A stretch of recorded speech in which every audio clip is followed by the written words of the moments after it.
আমাদের এই মেয়েগুলোর প্রেডিক্ট করা খুবই টাফ। আপনি চিন্তাও করতে পারবেন না ওরা কার সাথে কি করে ফেলবে।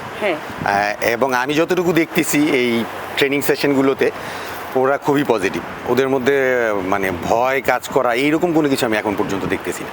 বরঞ্চ তারা আরও মোটিভেট যে আমরা এই স্টেজে আসছি, এখন আমাদের প্রুফ করার সময়। এইখানে ভালো কিছু করতে পারলে আপনার জন্য ওয়ার্ল্ডের অনেক জায়গায় দরজা খুলে যাবে। সো এই জিনিসগুলো ওরা নিচ্ছে, পজিটিভলি নিচ্ছে, ওরা প্রেশার মনে করতেছে না, যেইটা আমাদেরকে খুব মানে আশা দেখাচ্ছে। না, কোচ হিসেবে চিন্তিত আসলে এই স্টেজে প্রবলেম ফেস করবো এটা মাথায় নিয়ে আমি এখানে এসেছি। এখন এই স্টেজে যদি প্রবলেম ফেস করি, এটা নিয়ে আমি ভবিষ্যতে কাজ করার সুযোগ পাবো। আমি এই স্টেজে আসতে না পারলে আমি এই প্রবলেমটা ফেসও করতে পারবো না, এটা নিয়ে কাজ করার সুযোগ আমার হবে না। সো আমি ওইটা পজিটিভলি নিচ্ছি এবং আমার মেয়েরও এটা পজিটিভলি। ট্যাকটিক্যালি যেই প্রবলেমগুলো আমি ফেস করি ওদের নিয়ে, আমি আসলে ওগুলোর উপরে জোর দিচ্ছি। ওরা যদি বেসিক জিনিসটা ঠিক রাখে, মিস করার চান্স কম। তো আমি ওদের কনফিডেন্সটা দিচ্ছি। সারা বছর ধরে আমরা যেই জিনিসগুলো শিখেছি, ওই যে সঠিক জিনিসটাই যদি আমরা করি, আমাদের ভুলভ্রান্তি কম হবে, আর ভুলভ্রান্তি কম হলে আমাদের গোল কনসিড করার সুযোগটা কমে আসবে। সো প্লেয়াররাও মোটিভেট।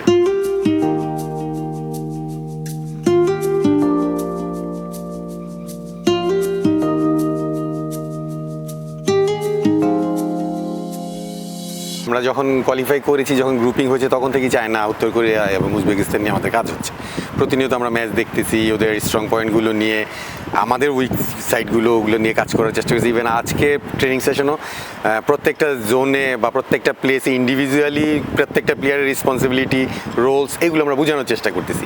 আপনি খেয়াল করবেন, আমরা যদি প্রত্যেকটা জিনিসের প্রপার রোলটা মেনটেন করতে পারি বা টেকনিকগুলো আমরা মেনটেন করতে পারি, আমাদের মিস্টেক হওয়ার চান্স কম থাকবে এবং বড় ধরনের ডিস্ট্রয় থেকে আমরা বেঁচে যাব। তো ডিফেন্ডাররা একটু ডিপ ডিফেন্ডিং করবে, তো সেক্ষেত্রে লং রেঞ্জ শটের ব্যাপারে একটা ব্যাপার থাকবে। এই জায়গাটাতে আসলে লং রেঞ্জ শটের প্র্যাকটিসটা আপনি আসলে কীভাবে? আমি লং রেঞ্জের প্র্যাকটিসটা অনেক আগে থেকে করছি।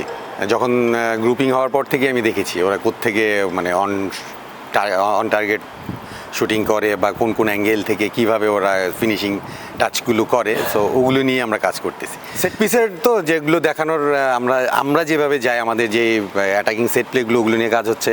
আগামীকালকে হয়তো আমরা ডিফেন্ডিং সেট প্লেগুলো নিয়ে আরও বিশদভাবে কাজ করব। ইন্ডিভিজুয়াল রোলস, কে যাচ্ছে কে যাচ্ছে না, এগুলো বুঝিয়ে দেওয়া হবে আরও।